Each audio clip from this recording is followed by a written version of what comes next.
என்றாலே கலங்கிறாதே.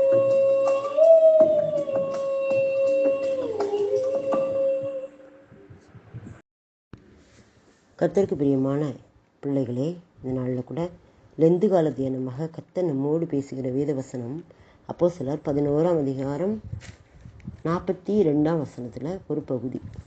அவரே உயிரோடு இருக்கிறவர்களுக்கும் மரித்தவர்களுக்கும் தேவனால் ஏற்படுத்தப்பட்ட நியாயாதிபதி. அவரே உயிரோடு இருக்கிறவர்களுக்கும் மரித்தவர்களுக்கும் தேவனால் ஏற்படுத்தப்பட்ட நியாயாதிபதி. இது அவருடைய சிலுவை மரணத்தின் மூலமாகத்தான் இந்த ஒரு கிருபை அவருக்கு கிடைத்தது. அவர் உயிரோடு இருக்கிறவங்களுக்கும் மரித்தவர்களுக்கும் நடுவே சிலுவையில் தொங்கினார்ல, அதனால தான் அவரை நியாயாதிபதியாக ஆண்டவர் நினைச்சிருக்கிறாரு, அவரை வச்சிருக்கிறாரு அப்படின்னு நம்ம பார்க்க முடியுது. இந்த வசனம் சொல்லப்படுது, அவரே உயிரோடு இருக்கிறவர்களுக்கும் மரித்தவர்களுக்கும் தேவனால் ஏற்படுத்தப்பட்ட நியாயாதிபதி என்று ஜனங்களுக்கு பிரசிக்கவும் சாட்சியாக ஒப்பிக்கவும் அவர் எங்களுக்கு கட்டளையிட்டார். அவரை விசுவாசிக்கிறவன் எவனோ அவன் அவருடைய நாமத்தினாலே பாவ மன்னிப்பை பெறுவான். சரிங்களா? அப்போ அவர் உயிரோடுகளுக்கும் மருத்துவர்களுக்கும் நடுவே தொங்குகிற கர்த்தராகிய இயேசு கிறிஸ்து ஒரு நியாயாதிபதியாக நமக்கு என்ன வரப்போகிறார். நியாயாதிபதியாக அவர் இருக்கிறார், நியாயத்தை செய்கிறார். நம்ம கூட பிணைக்காசை பற்றி நம்ம பார்த்தோன்னா, பழைய ஏற்பாட்டில் உயிரோடு ஆரோன் மகன் பிணைக்காஸ் உயிரோடுகளுக்கும் மருத்துவர்களுக்கும் இடையே அவன் என்ன செய்வான், போராடுவான். அப்படி போராடும்போது வாதையை இங்கே நிறுத்தப்படும். அதே மாதிரி இந்த நாளில் கர்த்தர் நமக்காக என்ன செய்கிறாராம், உயிரோடு இருக்கிற நமக்கும் மரித்து போன பரிசுத்தவான்களுக்கும் தேவனால் ஏற்படுத்தப்பட்ட நியாயாதிபதி. அவர் நமக்கு ஒரு நியாயாதிபதியாக நியாயம் செய்கிறவராக இருக்கிறார்.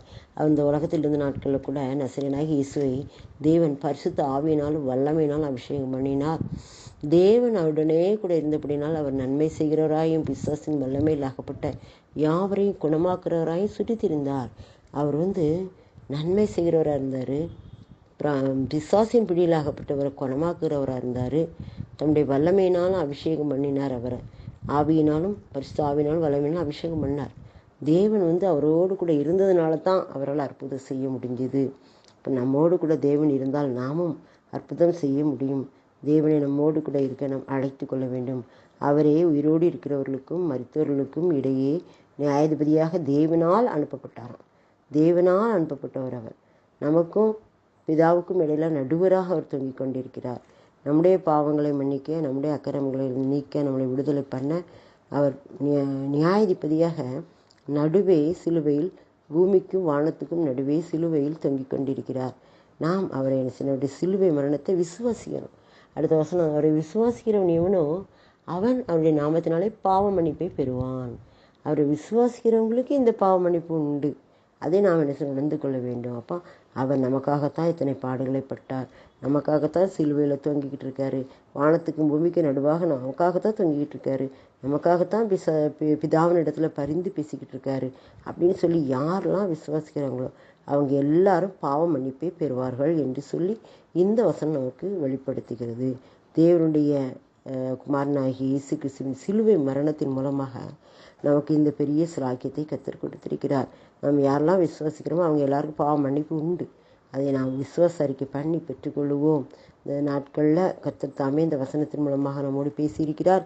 நாம் இதை திரும்பமாக எடுத்து பார்த்து அதை வாசித்து நம்ம என்ன செய்வோம், ஆண்டவருக்குள்ளே இன்னும் மென்மேல் வளர அது உதவியாக இருக்கும். அப்போஸ்தலர் 10:38 வசனம், அதிலேருந்து கூட நீங்கள் பார்க்கலாம். எல்லா வசனத்தையும் 38 48 வரைக்கும் கூட நீங்கள் பார்த்தீங்கன்னா ரொம்ப அருமையான வார்த்தைகள். எல்லாம் சிலுவை மரணத்தின் மூலமாக கர்த்தர் செய்கிற அற்புதங்கள். நாமும் நம்முடைய வாழ்க்கையில் அப்படி சிலுவை மரணத்தையும் சிலுவையில் சிந்திய ரத்தத்தையும் விசுவாசிப்போம். கர்த்தர் பெரிய